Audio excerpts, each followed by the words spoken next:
الحمدللہ رب العالمین والصلاة والسلام علی سید الانبیاء والمرسلین مولا یصلی وسلم دائما ابدا علی حبیبک خیر الخلق کلہم۔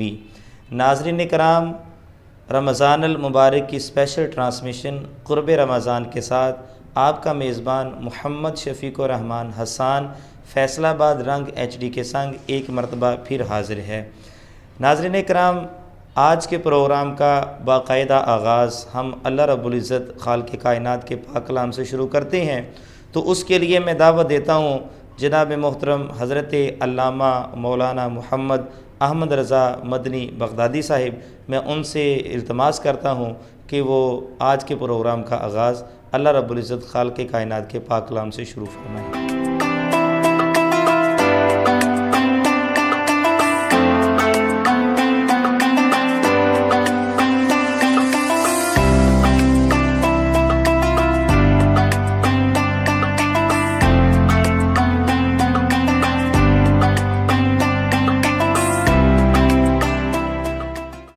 اعوذ باللہ من الشیطان الرجیم،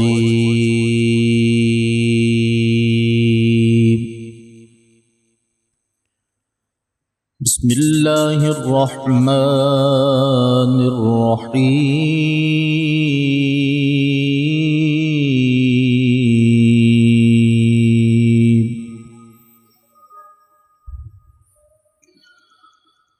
رب المشرقین ورب المغربین،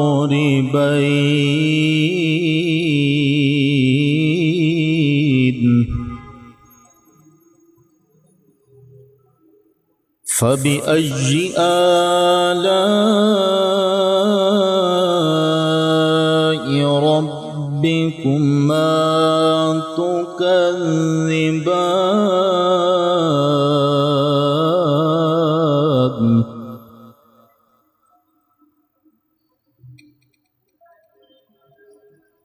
مرج البحرين يلتقيان بينهما برزخ لا يبغيان،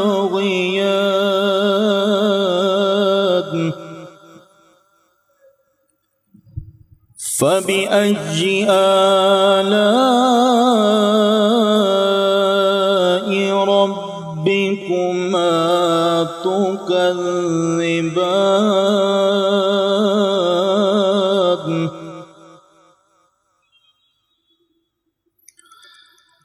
يخرج منهما اللؤلؤ والمرجان،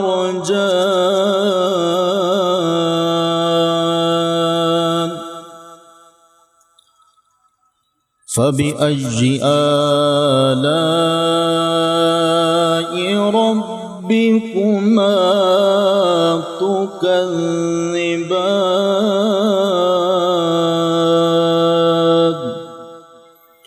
صدق اللہ العظیم۔ ناظرین اکرام، ہمارے پروگرام کا آغاز اللہ رب العزت خالق کائنات کے پاک کلام سے شروع ہو چکا ہے۔ نعت رسول مقبول صلی اللہ علیہ وسلم شامل کرتے ہیں جناب محترم محمد احمد رضا مدنی بغدادی۔ میں انہی سے گزارش کروں گا کہ وہ حضور سرور کونین صلی اللہ تعالیٰ علیہ وآلہ وسلم کی پاک اور مقدس بارگاہ کے اندر نذرانہ عقیدت پیش فرمائیں۔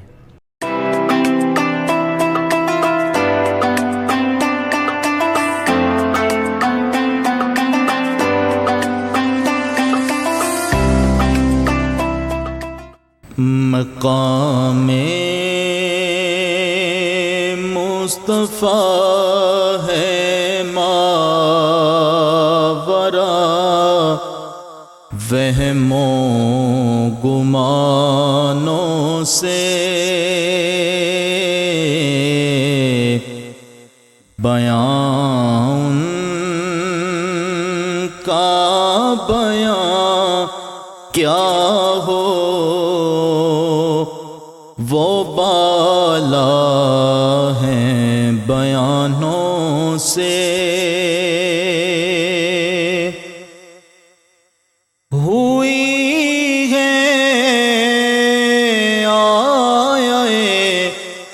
تطہیر جن کی شان میں نازل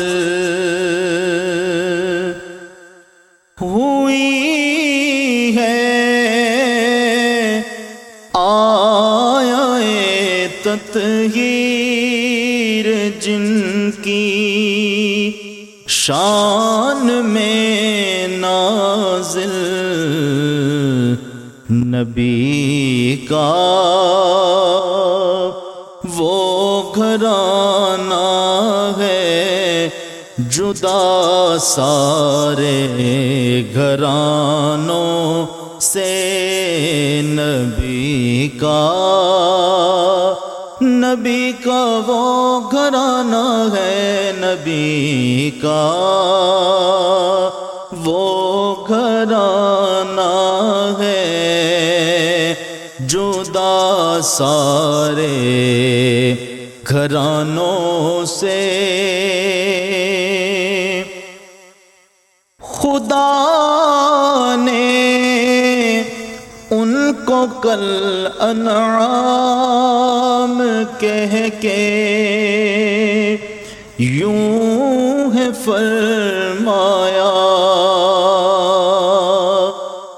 خدا نے ان کو کل انعام کہہ کے یوں ہے فرمایا، جو نہ مانے نبی کی شان وہ ہے بدتر حیوانوں سے، جو نہ مانے نبی کی شان وہ ہے بدتر حیوانوں سے، بیان کا بیان کیا ہو وہ بالا ہیں بیانوں سے، وہ جس کی چاکری کرنے کو جبریل امی آئے، وہ جس کی چاکری کرنے کو جبریل امی آئے، وہ ایوان مدینہ ہے الگ سارے ایوانوں سے، وہ ایوان مدینہ ہے الگ سارے ایوانوں سے، بیان کا بیان کیا ہو وہ بالا ہے بیانوں سے، اے احمد اس در محبوب کی عظمت کا کیا کہنا،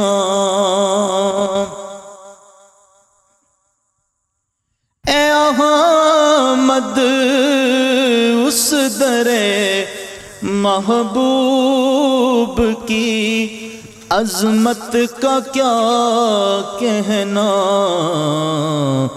جہاں سلامی کو ملائک آسمانوں سے، جہاں سلامی کو ملائک آسمانوں سے، مقام مصطفیٰ ہے ماورا وہموں گمانوں سے بیان کا بیان کیا ہو وہ ہے بالا بیانوں سے۔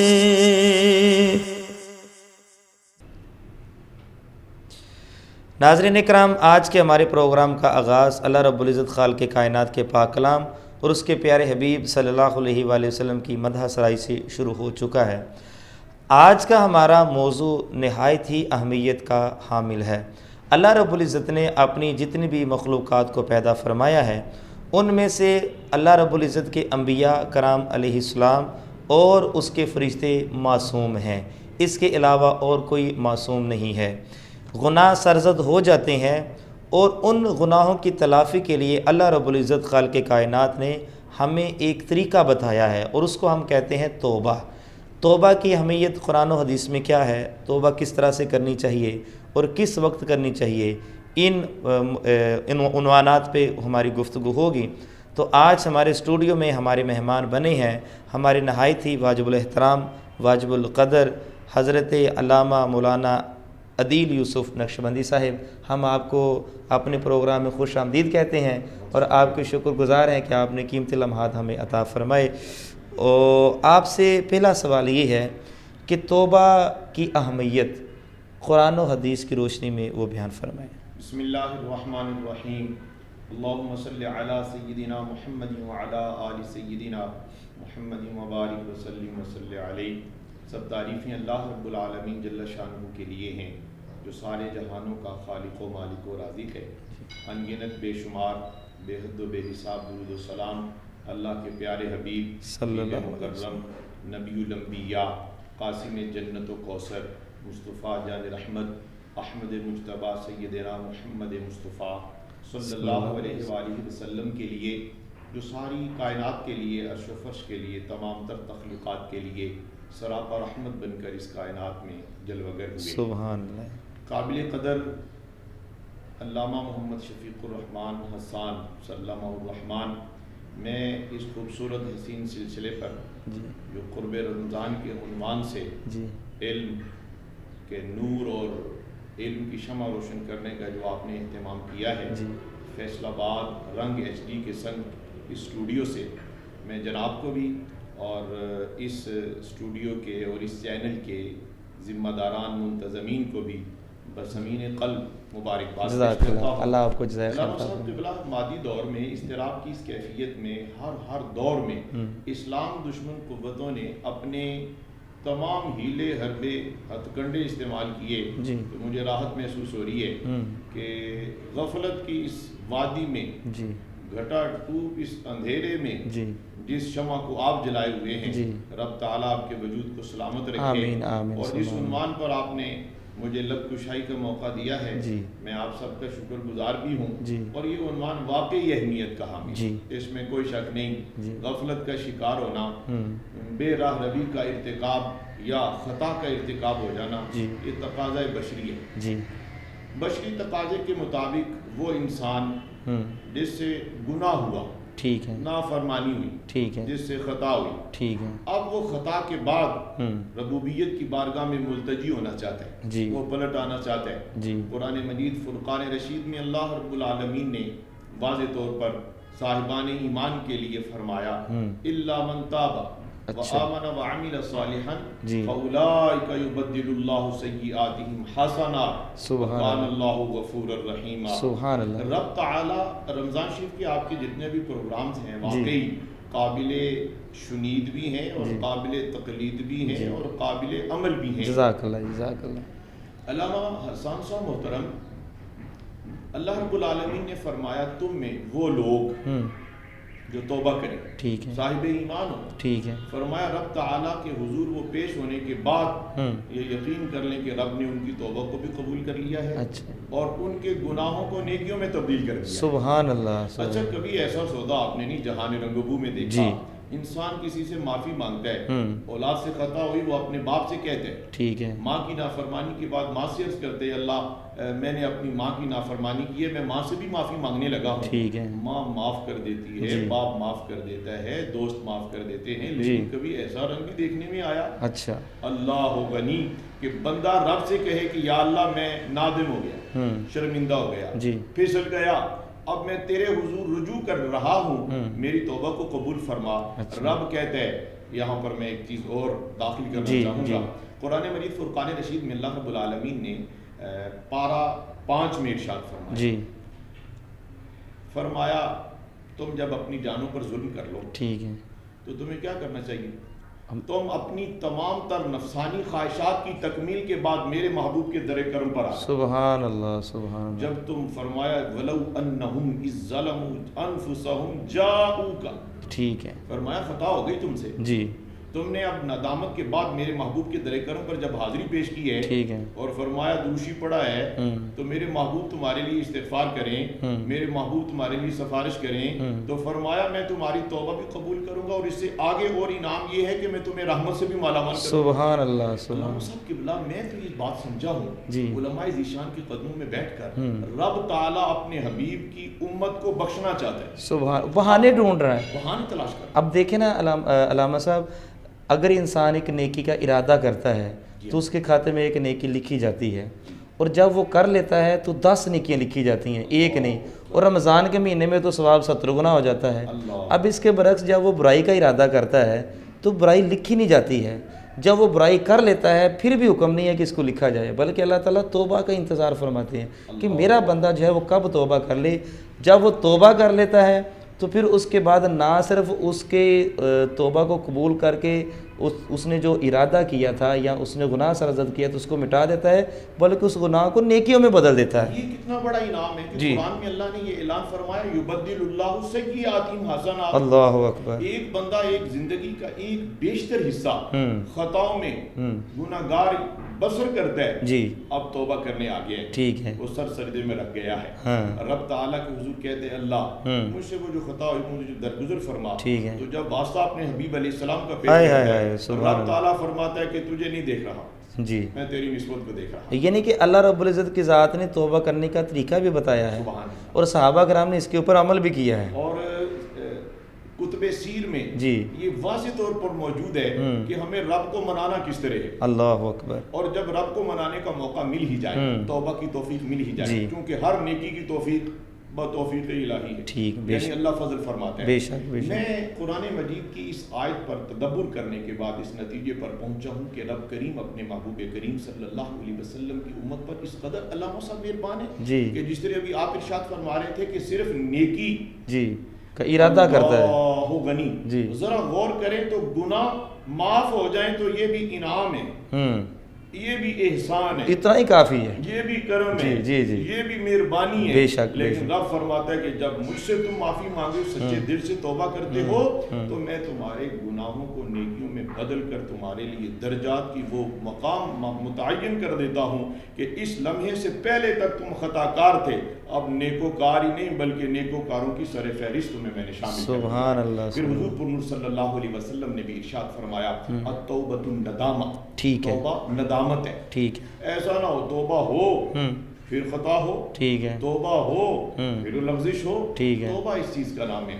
نبی الانبیاء علیہ السلام ارشاد فرماتے ہیں کہ التائب من الذنب کمن لا ذنب لہ، ٹھیک ہے، فرمایا توبہ کرنے والا ایسا ہے جیسے اس نے کبھی گناہ کیا ہی نہیں۔ سبحان اللہ۔ اب توبہ کے بعد بھی اگر بندہ جس چیز سے توبہ کرتا ہے اس سے کنارہ نہیں کرتا، حضور علیہ السلام نے ارشاد فرمایا جو جنت کا مشتاق ہے اور اس کی محنت نہیں کرتا، اعمال نہیں کرتا، اور علم نہیں حاصل کرتا، عمل نہیں کرتا، لباس نہیں بدلتا، اعمال نہیں بدلتا، پوری سنگت نہیں بدلتا، فرمایا وہ سچا تائب ہے ہی نہیں ہے۔ سچا تائب یہ ہے کہ اس لمحے تک تو خطا کا سفر تھا، اب رب سے رجوع کر لیا، رب سے دوستی ہو گئی، نبی دو عالم علیہ السلام کی تعلیمات کے مطابق، قرآن و حدیث کے مطابق اپنے وجود کو خدا کے حضور پیش کر دیا۔ جب اس پیش کرنے کے بعد بندہ اس خطا کی جانب رخ نہیں کرتا، رب حجاب اٹھاتا ہے، سبحان اللہ، رب حجاب اٹھاتا ہے، اسے اپنا دوست بنا لیتا ہے۔ اللہ اکبر۔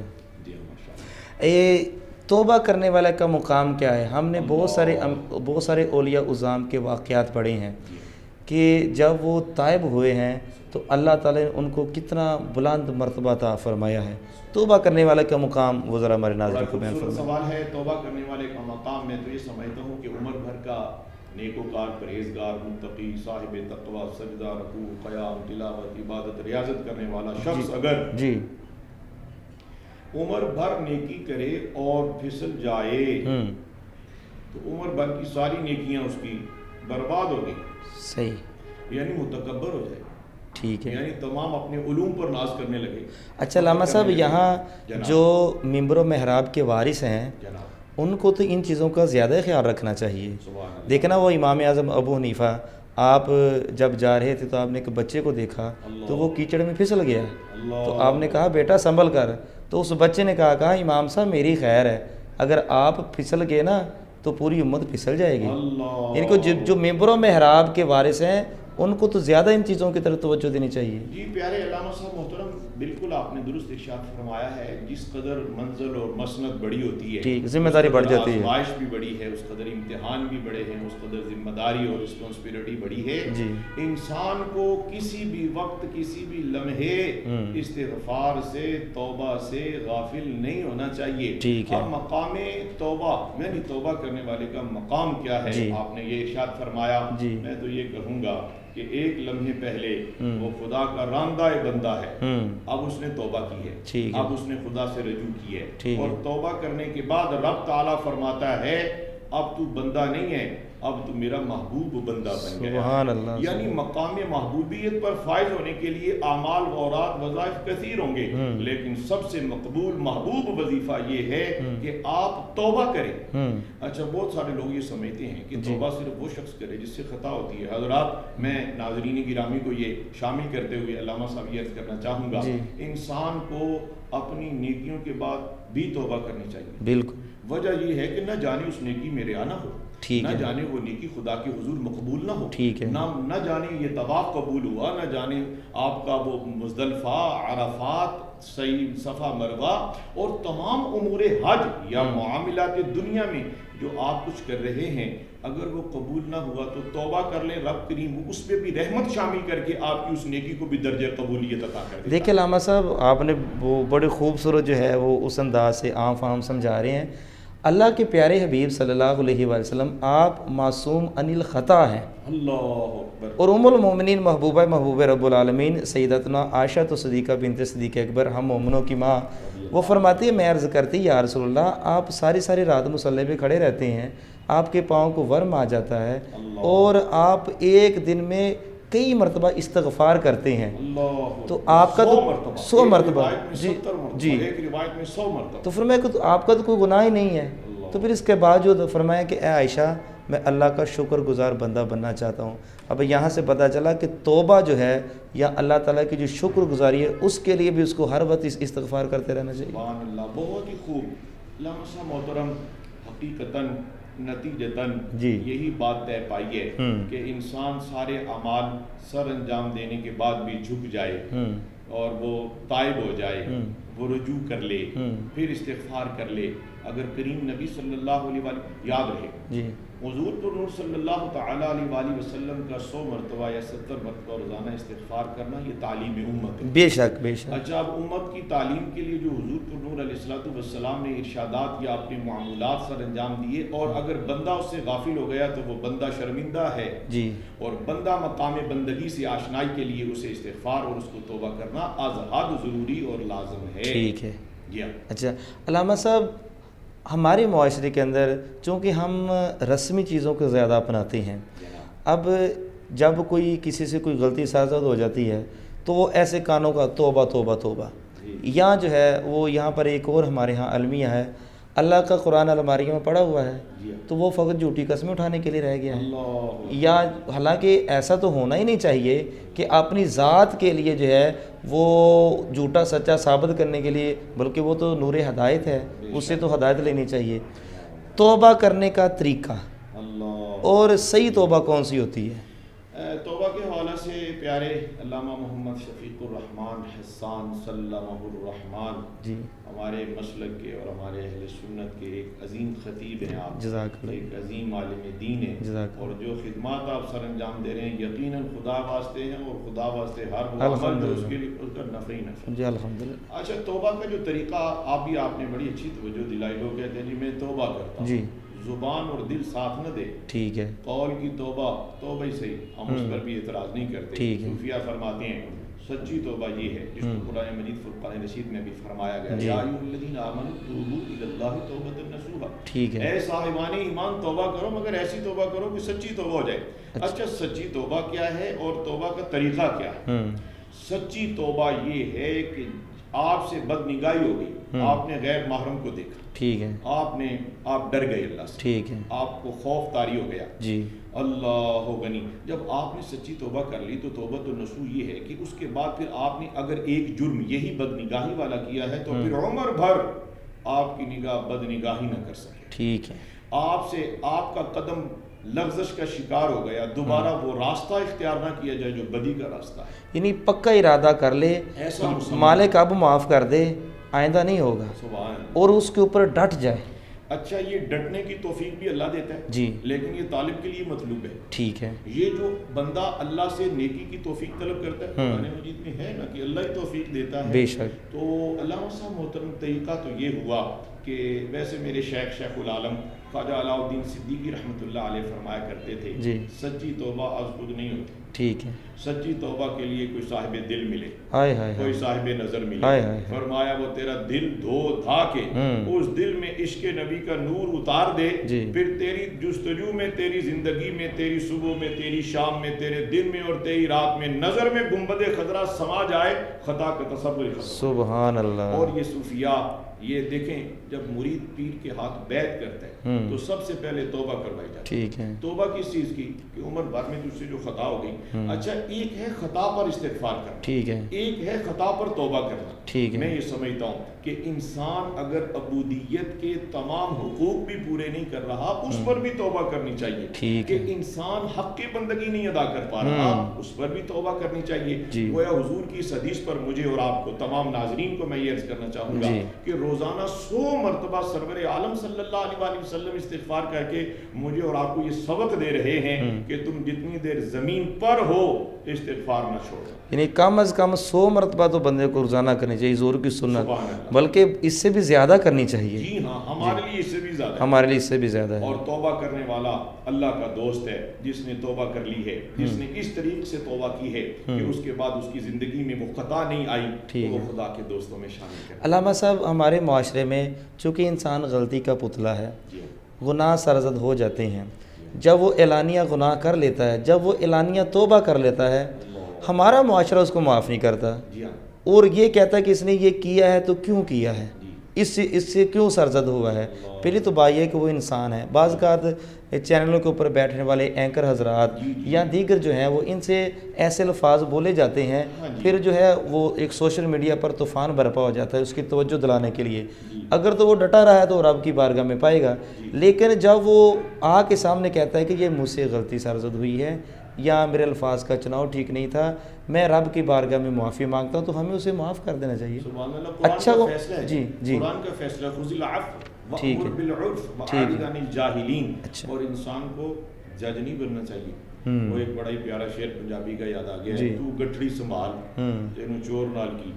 جی، ہم لوگوں کے حساب کتاب شروع کر دیتے ہیں، اپنا محاسبہ نہیں کرتے، اپنی نفس کی کثافت کو دور کرنے کے لیے نہ ذکر ہے، نہ فکر ہے، نہ تہجد ہے، نہ اشراق ہے، نہ چاشت ہے، نہ عوابین ہے، نہ شیخ کے دیے ہوئے وظائف ہیں۔ اور پھر ہوتا کیا ہے کہ جس طرح آپ ارشاد فرما رہے ہیں کہ سوشل میڈیا پر کسی انسان سے، بندہ بشر سے خطا ہوئی ہے تو ہم اس کا حساب کتاب کیوں لینے پڑ گئے ہو؟ جب رب اس پر رحم فرما دے تو ہم نے تاریخ میں دیکھا ہے، کتب احادیث میں یہ بات موجود ہے کہ زمانے بھر کی طوائفہ ہے جی، رب کے حضور پیش ہوئی ہے، اس نے کسی پر رحم کیا ہے، کرو مہربانی تو پہلے زمین پر خدا مہربان عرش بری پر۔ اور جب اس نے کسی پر رحم کیا تو رب نے اس پر رحم کیا تو مقام کیا؟ ولیوں سے بھی درجہ اونچا ہو گیا۔ اور وہ خوبصورت پنجابی کا شعر ہے کہ تو گٹھڑی سنبھال، علامہ صاحب قبلہ، بڑا ہی دعوت فکر دینے والا شعر۔ تو گٹھڑی سنبھال تینوں چور نال کی، تو اپنی نبیڑ تینوں ہور نال کی، اللہ تو اکبر۔ اپنی نبیڑ تینوں ہور۔ صوفیاء کی زندگی اس بات کی روشن دلیل ہے کہ انہوں نے ہر کسی کو سینے سے لگایا۔ وہ خطا نہیں دیکھتے، وہ دیکھتے ہیں کہ خدا کی اس پر عطا کب ہونے والی ہے، اس انتظار میں اسے سینے سے لگا کر بیٹھتے ہیں، پھر اسے مراقبہ کرواتے ہیں، پھر اسے ذکر سکھاتے ہیں، پھر اسے رجوع اللہ کرواتے ہیں۔ اور جب صوفی درویش کی نظر سے انسان تائب ہو جاتا ہے تو پھر یاد رکھیں کہ جس طرح ہم نے ابتدا میں عرض کیا کہ اس کی وہ عمر بھر کی ساری خطائیں رب نیکیوں میں تبدیل کرتا ہے، وہ تواڈے نالوں بھی اونچا درجہ حاصل کر لے۔ سبحان اللہ۔ جی علامہ صاحب، علامہ صاحب یہ بتائیں کہ توبہ کرنے کا کیا کوئی وقت بھی مقرر ہے؟ اللہ کب توبہ کرنی چاہیے؟ علامہ صاحب قبلہ اس کے حوالہ سے بڑی خوبصورت سوال ہے اور اہم ترین سوال ہے۔ جی۔ لوگ کہتے ہیں ابھی بڑی عمر پڑی ہے، جی ابھی بڑھاپا آیا، ابھی داڑھی میں بال سفید نہیں آئے، ٹھیک ہے، ابھی تو میں نے 70 سال کا ہونا ہے، 80 سال کا کوئی ہونا ہے۔ پتہ نہیں کب پنچھی پنجرے سے اٹھ جائے، اللہ اکبر، کب موت آ حقائق تو جائے۔ یہی ہے۔ جی الموت باب جی کل نفس داخلها، جی الموت قدح کل نفس شاربها۔ جی اور توبہ کا وقت یہ ہے کہ انسان کو ایک سانس کی جب ضمانت نہیں تو پھر یہ وہ انسان جسے ذائقہ موت چکھنا ہے، جس میں سے ہر کسی دروازے میں اس دروازے ہر کسی کو گزرنا ہے، تو لازم ہے کہ انسان کے توبہ کا وقت وہی ہے کہ انسان۔ ایک صوفی سے پوچھا گیا جی کہ حضور یہ ارشاد فرمائیں کہ توبہ کا وقت کون سا ہے؟ فرمایا مرتے وقت۔ اچھا، تو کہا مرنے کا وقت تو پتہ نہیں، فرمایا تو پھر یہی وقت ہے توبہ۔ اللہ اکبر۔ اگر تجھے اپنی موت کے وقت کا تعین نہیں تو اس لمحے کو غنیمت جان۔ الدنیا ساعۃ، حضور کا ارشاد ہے صلی اللہ علیہ وسلم، الدنیا ساعۃ فجعلها طاعۃ، اس کو ایک گھڑی سمجھ کر، اس کو اطاعت سے، توبہ سے، اس سے خدا سے رجوع کرنے سے انسان کو ایک گھڑی میں خدا کا بندہ بننے میں تاخیر نہیں کرنی چاہیے۔ اللہ اکبر۔ علامہ صاحب یعنی جیسے گناہ سرزد ہو تو پہلے تو یہ ہے کہ گناہوں سے بچا جائے، اگر سرزد ہو جائے تو پہلے جو ہے وہ رب کی بارگاہ میں دامت اختیار کرے، شرمندہ ہو، اور مالک یہی چاہتا ہے کہ یہ بندہ میرے در پہ جھک جائے، اور علامہ صاحب جو جھکتا ہے نا پھل اسی کو لگتا ہے۔ سبحان اللہ، بڑی بات ہے، بڑی بات۔ جو اپنے آپ کو عاجزی اور انکساری میں جو ہے وہ بڑی ہی برکات ہیں۔ جی بے شک۔ یہ موضوع جو ہے اس کو جتنا بھی طویل کر لیں، اس کے اوپر جتنی بھی گفتگو کر لیں، قرآن و حدیث میں واضح کے احکامات موجود، اولیاء اعظام کی زندگیاں بھری پڑی ہیں۔ آخر میں ہمیں ہمارے ناظرین کو پیغام کے ساتھ یہ بھی بتائیں کہ توبہ کس کے لیے ضروری ہے؟ اللہ اکبر کبیرہ۔ ماشاءاللہ، میں فیصل آباد رنگ HD کے سنگ جی اور اس سنگت میں موجود تمام ناظرین گرامی مرتبت تمام کی خدمات میں یہ عرض کرنا چاہوں گا، توبہ صوفی کے لیے بھی ضروری ہے، توبہ گنہگار کے لیے بھی ضروری ہے، تاجر کے لیے بھی ضروری ہے، وزیر مشیر بڑے چھوٹے مرد عورت ہر خاتون مرد زن سب کے لیے ضروری ہے، اس لیے کہ یاد رہے توبہ کرنے والا اللہ کا دوست ہے، اور توبہ کرنے والے کو اللہ محبت کی نظر سے دیکھتا ہے۔ روزانہ توبہ کیجئے، خطا سے بچنے کی سعی کریں، خطا سرزد ہو جائے تو اسی وقت اللہ کا ذکر صدقہ بھی کریں، تاکہ صدقہ کرنے سے بھی آپ کی توبہ کو قبولیت کا رنگ بن جاتا ہے۔ اللہ اکبر، جزاک اللہ خیر۔ ناظرین کرام، آج کا ہمارا موضوع نہایت ہی اہمیت کا حامل تھا، اور توبہ ہمارے لیے بہت ضروری ہے۔ مالک جو ہے وہ علامہ صاحب پنجابی میں کہتے ہیں کہ مال کندے اگے بولی دا نہیں، مالک جو کہتے ہیں وہی ہمیں کرنا چاہیے۔ تو وہ خالق مالک رازق ہے، وہ جب ہمیں دیتا تو بے حد و حساب دیتا ہے۔ ایک تو ہمیں اس کا شکر ادا کرنا چاہیے، اور اس کے ساتھ ساتھ ہمیں اس کی بارگاہ میں جھکنا چاہیے، توبہ استغفار کو اپنا معمول بنانا چاہیے۔ پھر اس سے کیا ہوگا کہ ہمیں روحانیت بھی حاصل ہوگی اور دین و دنیا بھی بہتر ہو جائے گی۔ ناظرین کرام، آج ہمارے اسٹوڈیو میں ہمارے مہمان تھے ہمارے نہایت ہی واجب القدر واجب الاحترام حضرت علامہ مولانا عدیل یوسف نقشبندی صاحب۔ آپ پیر علاء الدین صدیقی صاحب نیریاں شریف والے بہت بزرگ ہستی تھے، آپ نے ان سے فیض حاصل کیا ہے، اور اتنی خوبصورت گفتگو یقیناً کوئی فیض والا ہی کر سکتا ہے۔ اپنے میزبان اور ہمارے مہمان کو اجازت دیجیے، اگلے پروگرام کے ساتھ نئے موضوع کے ساتھ انشاءاللہ پھر ہم حاضر ہوں گے۔ میں آخر میں جو ہے وہ علامہ صاحب سے گزارش کروں گا کہ یہ پرکیف لمحات ہیں، آپ جو ہے وہ ہمارے لیے اور امت مسلمہ کے لیے جو ہے وہ دعائے خیر فرما دیں. ماشاءاللہ، جی بہت شکریہ جناب. جی. الحمدللہ رب العالمین والصلاۃ والسلام علی اشرف الانبیاء والمرسلین. اللہ کریم اس حسین دین متین کی تبلیغ و اشاعت کے سلسلے کو اپنی بارگاہ میں درجہ قبولیت نصیب فرما. آمین. علامہ حسان صاحب اور دیگر ان کی تمام انتظامیہ اور اسٹوڈیو میں ذمہ داران خدمت گزار تیرے رضا واسطے تیرے محبوب کے دین کی تبلیغ اور امت مسلمہ کی خیر خواہی کے جذبے سے سرشار معمور یہ خدمات سر انجام دے رہے ہیں. اللہ قبولیت نصیب فرما. آمین. کل امت محمدیہ کی رحمت کی نظر فرما. اللہ کرونا وائرس وبا سے ہمیں محفوظ فرما. کل انسانیت پر رحمت کی نظر فرما. اللہ آج اس مجلس کے اختتام پر ہم تجھ سے سچی توبہ کرتے ہیں. ہم سب کی توبہ کو قبول فرما. آمین. ہر خطا سے محفوظ رہنے کی ہمت عطا فرما. آمین. ہر نیکی کرنے کی توفیق عطا فرما. آمین. اللہ عالم اسلام پر فضل فرما. ہم سب کو مکہ مکرمہ مدینہ منورہ کے جلوے نصیب فرما. آمین. اللہ کریم ہمیں استقامت علی الدین عطا فرما. آمین. اے مالک الملک علماء اہل سنت جس محبت و الفت سے اسٹوڈیو میں آ کر تیرے بندے اور بندیوں کے لیے قرآن و حدیث کے فیضان اور نور محمد مصطفیٰ کی تقسیم کے تسلسل میں اپنا تن من دھن قربان کیے ہوئے ہیں، تجھ سے فریاد ہے اللہ اخلاص والی ہر عبادت کو مقبولیت نصیب فرما. آمین. استغفار دے کر اپنا قرب عطا فرما. وقت آخر کلمہ نصیب فرما. ہم سب کو نمازی بنا. ہم سب کو رمضان المبارک کی سعید ساعتوں میں رحمت مغفرت اور جہنم سے آزادی کے عشرے کی خیرات دے کر اللہ اپنے بخشے ہوئے لوگوں میں ہمیں شامل فرما. آمین. حسبنا اللہ و نعم الوکیل نعم المولا و نعم النصیر وصلی اللہ تعالی علی حبیبہ الکریم برحمتک یا ارحم الراحمین.